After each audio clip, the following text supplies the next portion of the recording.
দার্শনিক প্রফেসর শ্রদ্ধেয় ব্যক্তিত্ব মাওলানা আলমাস হোসেন গাজীপুরি সাহেব।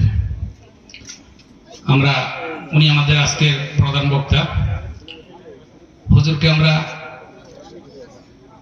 অনুরোধ করব সমাজবাসীর পক্ষ থেকে যেন আমাদের সামাজিক ব্যবস্থা এবং আমাদের মসজিদ উন্নয়নের জন্য যতটুকু সম্ভব আমাদের এলাকাবাসী রয়েছেন, আমাদের মসজিদের এবং এই সমাজবাসী রয়েছেন, সকলেই যেন সুদৃষ্টি দেন, ইসলামিক মূল্যবোধ সহ হুজুর যেন একটু নির্দেশনা দেন।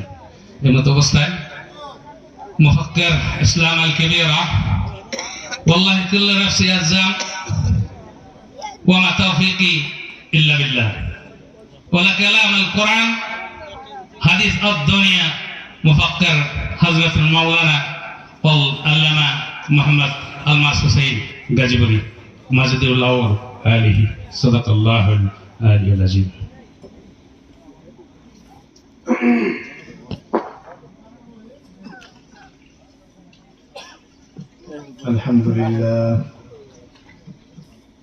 الحمد لله نحمده ونستعينه ونستغفره ونؤمن به ونتوكل عليه ونعوذ بالله من شرور أنفسنا ومن سيئات أعمالنا من يهده الله فلا مضل له ومن يضلله فلا هادي له ونشهد أن لا إله إلا الله وحده لا شريك له وأشهد أن محمدا عبده ورسوله أرسله بالحق بشيرا ونذيرا وداعيا إلى الله بإذنه وسراجا منيرا.